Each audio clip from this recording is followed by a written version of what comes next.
Hello, പുതിയ വീഡിയോയിലേക്ക് എല്ലാവർക്കും സ്വാഗതം. അപ്പോൾ ഇന്ന് നമ്മൾ ഉണ്ടാക്കാൻ പോകുന്ന ക്യാരറ്റ് ഹൽവയാണ്. ഗാജർക്ക ഹൽവ എന്നൊക്കെ പറയും. നല്ല ടേസ്റ്റാണ്.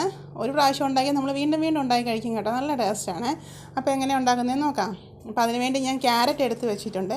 ഇതിൻ്റെ തൊലി ഒന്ന് കളഞ്ഞ ശേഷം നമുക്കിതൊന്ന് ഗ്രേറ്റ് ചെയ്തെടുക്കണം കേട്ടോ. അപ്പം ഞാൻ നല്ല ഗ്രേറ്റ് ചെയ്തെല്ലാം എടുത്തിട്ടുണ്ട്. ഇനി നമുക്കിതൊന്ന് വേവിച്ചെടുക്കണ്ടേ. അപ്പോൾ അതിന് മുമ്പ് നമുക്ക് കടായി അടുപ്പിൽ വയ്ക്കാം. എന്നിട്ട് അതിലേക്ക് നെയ്യ് ഒഴിച്ചു കൊടുക്കണം. നെയ്യ് നമ്മുടെ ഇഷ്ടാനുസരണം ചേർത്ത് കൊടുക്കാം. എത്ര ഒഴിച്ചാലും നല്ല ടേസ്റ്റാണ് കേട്ടോ. ഇനി അതിലേക്ക് നമ്മൾ അത്യാവശ്യം എന്തോരം അളവ് വേണം അതനുസരിച്ച് അണ്ടിപ്പരിപ്പൊന്ന് വറുത്തെടുക്കണേ. നമ്മുടെ ഇഷ്ടാനുസരണം കൂടിയും കുറഞ്ഞാലും കുഴപ്പമൊന്നുമില്ല. അപ്പോൾ അണ്ടിപ്പരിപ്പും കൂടെ ഞാൻ വറുത്തെടുക്കുന്നുണ്ട്.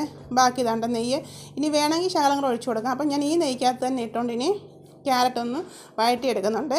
നല്ലതുപോലെ ഒന്ന് ഇളകി മിക്സ് ചെയ്ത ശേഷം നമുക്കത് പാലൊഴിച്ച് വേവിക്കണം. പശുവും പാലാണ്. അപ്പോൾ 1/2 ലിറ്റർ പാലൊഴിച്ചാട്ടോ ഞാൻ വേവിക്കുന്നത്. അപ്പോൾ അതാണ്ട് പാലൊഴിച്ച് ഇന്ന് വേവിച്ചെടുക്കണം. അപ്പോൾ കുറച്ച് സമയം പിടിക്കും കേട്ടോ. അപ്പോൾ ഇത് നല്ലപോലെ പറ്റിയൊന്ന് കുറുകി വരണം. ഒരു പ്രാവശ്യമെങ്കിലും നിങ്ങളൊന്ന് ചെയ്ത് നോക്കണം കേട്ടോ. നല്ല ടേസ്റ്റാണ്. അപ്പോൾ അതല്ലാന്നുണ്ടെങ്കിൽ നമ്മൾ മിക്സ് ചെയ്ത് അടിച്ചെടുത്ത ശേഷം നമ്മൾ കട്ട് ചെയ്തെടുക്കുന്ന ഭാഗത്തിനും ക്യാരറ്റ് ഹൽവ ഉണ്ടാക്കുമല്ലോ. ഇതങ്ങനെയല്ല, നമ്മൾ കോരി കഴിക്കാൻ കണക്കിനാട്ടോ ഉണ്ടാക്കുന്നത്. അപ്പോൾ അതുകൊണ്ട് ഏകദേശം ഇത് പറ്റി വന്നിട്ടുണ്ട് കണ്ടല്ലോ. അപ്പോൾ ഇത് പറ്റിയ ശേഷം നമുക്ക് ഇതിലേക്ക് പഞ്ചസാര ചേർത്ത് കൊടുക്കണം. പഞ്ചസാര അത്യാവശ്യം മധുരം വേണം കേട്ടോ ഇതിന്. അപ്പം ഞാൻ ഒരു 3 തവി പഞ്ചസാരയാണ് ഇട്ട് കൊടുക്കുന്നത്. അപ്പം നിങ്ങൾക്ക് കൂടുതൽ പഞ്ചസാര വേണേൽ കൂട്ടി കൊടുക്കാം, കുറച്ച് മതിയെങ്കിൽ കുറച്ച് കൊടുക്കാം. അപ്പോൾ അത് നമ്മുടെ ഇഷ്ടമാണല്ലോ. പഞ്ചസാര ചിലർക്കൊന്നും അധികം ഇഷ്ടമല്ല, പെട്ടെന്ന് ചെടിക്കും നമുക്ക് പഞ്ചസാര ഒരുപാടായാലേ. അപ്പോൾ അതനുസരിച്ച് ചേർത്ത് കൊടുക്കാം. അപ്പോൾ ഇത് വീണ്ടും ഒന്ന് ലൂസായിട്ടുണ്ട്. ഇനി ഇത് വീണ്ടും ഒന്നുകൂടെ കുറുകി വരട്ടെ കേട്ടോ. അപ്പോൾ ഇളക്കി കൊടുക്കാം. അടിയിലൊന്നും പിടിക്കത്തില്ല കേട്ടോ. ഒന്ന് നല്ല കളർ കാണാനും നല്ല ഭംഗിയാണ്, കഴിക്കാനും നല്ല ടേസ്റ്റാണ് കേട്ടോ. അപ്പോൾ അതാണ്ട് ഇത് ഏകദേശം വീണ്ടും പറ്റി വന്നിട്ടുണ്ട്.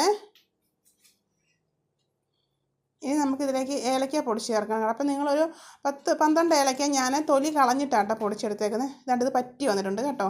ഇനി ഇതിലേക്ക് നമുക്ക് ഏലക്കപ്പൊടിയും കൂടെ ചേർത്ത് കൊടുക്കാം. അപ്പോൾ ഈ ഒരു ഇതിൽ നമുക്ക് കോരി കഴിക്കാൻ ഇത്രയും ഇത് ലൂസിലെടുക്കുന്നത് നല്ലതാട്ടോ. പക്ഷേ ഞാൻ ഒന്നുകൂടെ ഇത്തിരി കൂടെ ഒന്ന് വരട്ടി കൊടുക്കുന്നുണ്ട്.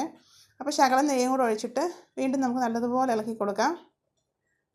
പിന്നെ നമ്മൾ വറുത്ത് വെച്ചേക്കുന്ന അണ്ടിപ്പരിപ്പുണ്ടല്ലോ, അതും കൂടെ ഇട്ട് മിക്സ് ചെയ്തെടുത്താൽ നമ്മുടെ ഗാജർക്ക ഹൽവ റെഡി ആയിട്ടുണ്ട്. നല്ല ടേസ്റ്റാണ്. കാരണം നമ്മളത് കഴിച്ച് കഴിഞ്ഞ് നമുക്ക് വീണ്ടും വീണ്ടും കഴിക്കാൻ തോന്നും. അത്രയ്ക്ക് ടേസ്റ്റാണ്. പ്രത്യേകിച്ച് പിള്ളേർക്ക് കൊടുത്തു കഴിഞ്ഞാൽ അവർ വീണ്ടും വീണ്ടും ചോദിച്ചുകൊണ്ടിരിക്കും. അപ്പോൾ നല്ല ടേസ്റ്റാണ്. നിങ്ങൾ ഒരു പ്രാവശ്യം ചെയ്ത് നോക്കണം കേട്ടോ. തീർച്ചയായിട്ടും നിങ്ങൾക്ക് ഇഷ്ടപ്പെടും. അപ്പോൾ വീഡിയോ ഇഷ്ടപ്പെട്ടാൽ ലൈക്ക് ചെയ്യുക, കമൻറ്റ്സ് ഇടുക. ഇതുവരെയും സബ്സ്ക്രൈബ് ചെയ്തിട്ടില്ലെങ്കിൽ ഒന്ന് സബ്സ്ക്രൈബ് ചെയ്ത് സപ്പോർട്ട് ചെയ്യുക.